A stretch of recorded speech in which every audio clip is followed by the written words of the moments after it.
Halo Prima CS, ketemu lagi. Gue mau kasih tahu gimana bentuknya kembali ke selera asal atau kolaborasi yang teknologinya maju sama teknologinya juga ada yang dimundurin. Hasilnya lo lebih nyaman, lebih enak, sama lebih asik. Kayak dia. Bentar.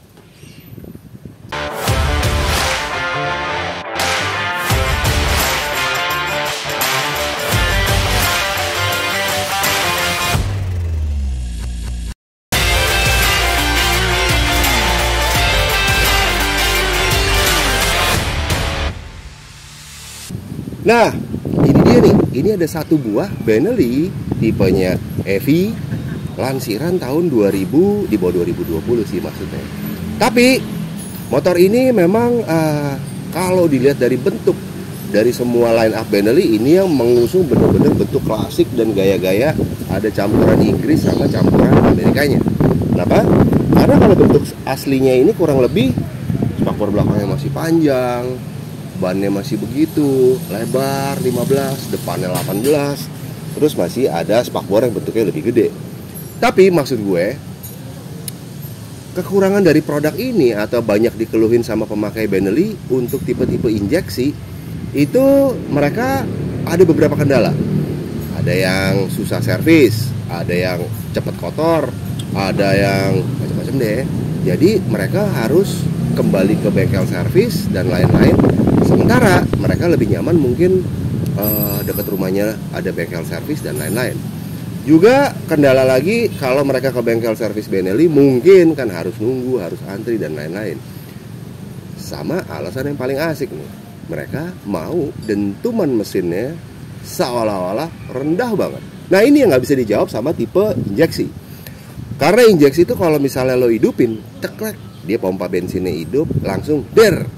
Nah RPM-nya cenderung untuk stasionernya tinggi. Jadi buat seorang Om Dio nih, pemilik motor ini, dia pikir adalah kalau gue mau dentumannya lebih rendah, terus lebih gampang, terus kalau gue servis juga nggak ribet, kalau gue jalan-jalan keluar kota juga gue lebih tenang. Artinya dia mau lebih nyaman pakai motor ini, lebih tenang sama lebih nggak khawatir atau khawatirless. Dia ganti dari sistem injeksi jadi kembali lagi ke karburator EV 200. Jadi nama I-nya mestinya udah dihapus tuh, jadi Benelli F. Karena injeksinya sudah ganti jadi karburator. Nih dia karburator ini. Tuh. Karburator ini memang untuk Jepangan ya. Dan dia ngerasa lebih nyaman kalau gue pakai ini, gue nggak terlalu banyak electrical atau kabel-kabel yang harus gue urusin. Dan kalau kenapa-napa, semua bengkel yang dekat rumah gue pun udah gue rasa bisa, menurut dia begitu. Karena setelah dilihat-lihat injeksi daripada Benelli juga bukan injeksi modern yang kayak Yamaha, Honda, Kawasaki dan lain-lain. Jadi dia masih semi-semi tradisional deh ya. Mendingan dikarburatorin sekalian. Tuh, udah dikarburatorin sekalian. Nah, ini yang namanya kembali ke selera asal karena alasan lebih nyaman. Yang kedua, setelah gue nyaman dari mesinnya, gue tenang, gimana kalau memang gue pakai nih motor emang bener-bener nyaman. Dalam artian semua hal-hal yang kurang nyaman dinyamanin lagi. Yang pertama, dia pasangin shock depan USD upside down nih, yang panjangnya 74 cm. Ini memang upside down khusus untuk biasanya dipakai sih sama motor-motor performa baru ya, motor sport, motor dual purpose, AT dan lain-lain. Tapi di motor klasik akhirnya ini gue pun lihat. Jadi Om Dio mau pakai motor ini juga lebih nyaman lagi. Jadi kita pasang dia USD upside down yang adjustable, bisa dikiriin biar lebih empuk, bisa dikananin, klik biar lebih keras. Nah, untuk upside down setelah dipasang, lampu depan tetap dipasang, speedo, tacho dan lain tetap dipasang, sen tetap dipasang. Juga ada tambahan lampu tembak nih, yang di tengahnya dipakein lampu daymaker supaya kiri kanannya juga seimbang dan terang.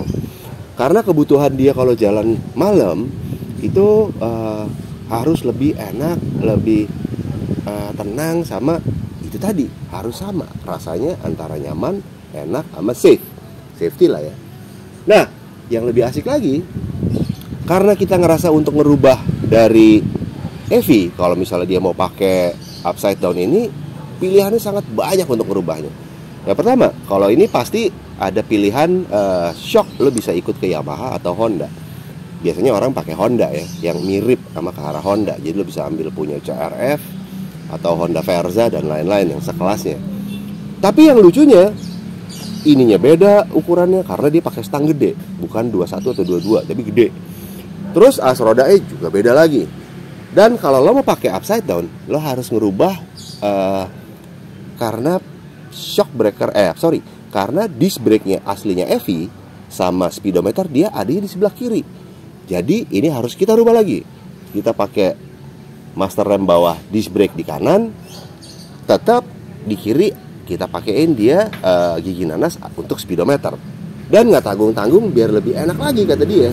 Karena si EV ini agak beda-beda dibanding partnya PE yang lain, kakinya EV ini aja. Jadi gue pasangin dia velg depannya PE, velg depan sama velg belakang. Tetap 18-15 tapi PE sama PE. Nah, bagian depannya udah enak banget nih.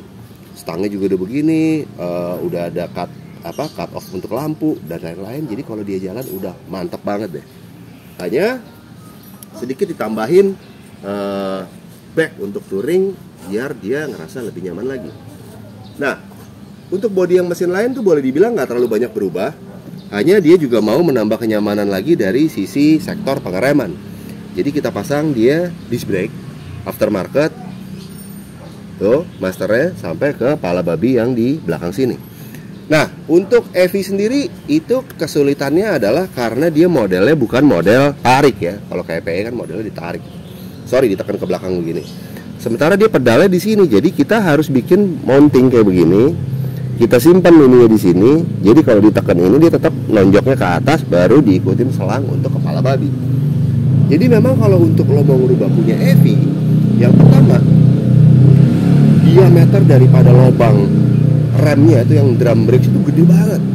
Kita coba pakai beberapa adaptor, akhirnya jadi gede banget dan harus bikin. Menurut gue jadi selain nggak hemat juga kurang nyaman. Karena memang ada opsi pakai pelek PE, ya udah kita PE aja, beres.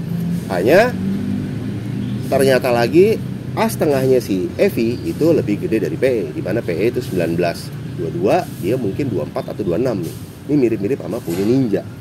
Jadi kalau gue bilang motor sesimpel ini, setelah lihat dari bentuknya, untuk mengusung bentuk ini aja tuh banyak banget loh yang dirubah.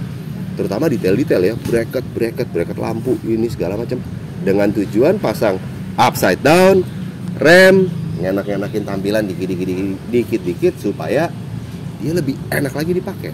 Nah, kurang lebih seperti itu ya yang kita jalanin agar dia tampilannya tetap klasik, dipakai juga nggak nyeremin, nggak bikin deg-degan, simple, dari budget juga kalau bisa nggak bengkak-bengkak banget. Jadilah motornya Om Dio seperti ini kurang lebih. Standar look daripada EV kita buat jadi dia lebih nyaman sama lebih aman, bebas khawatir sih tetap namanya motor, kalau rusak udah pasti khawatir, tapi maksudnya dia bisa cek sendiri karburatornya, businya dan lain-lain, jadi nggak terlalu musingin. Itu dia. Nah, by the way motor ini tuh masih mengusung knalpot standarnya, jadi memang dentuman halusnya kalau dihidupin masih tup, ya lumayan deh ya, nanti lo bisa dengar. Hanya ini dia motornya Om Dio yang kita kerjain untuk mengusung kenyamanan lagi ke depannya. Semoga bisa menginspirasi juga, memberi sama-sama informasi ke PWCS, yang mana kita belajar sama-sama untuk bikin motor enak kalau memang tujuannya seperti itu. Nah, pesan dari gue adalah jangan lupa like, comment, share, sama subscribe. Juga lihat kita punya Instagram Primo 16 Garage. Terus gue juga ada TikTok di Norman Pulungan 22. Dan jangan lupa juga nyalain loncengnya buat si YouTube kita. Gue pamit ya. Nanti gue kasih denger nih suaranya kayak gimana gitu. Enak loh. Ntar ya. Kontak. Bread. Hidup nih. Memang lampu injeksinya hidup terus. Suaranya masih halus banget. Nah, ini bisa lo kecilin nih.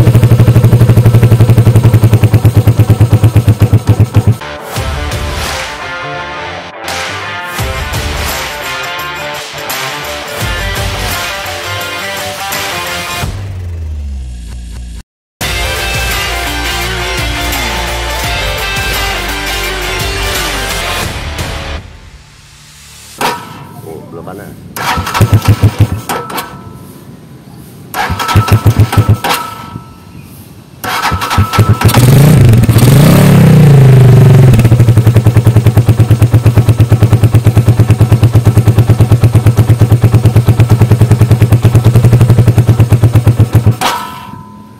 Kurang lebih seperti itu deh. Deh.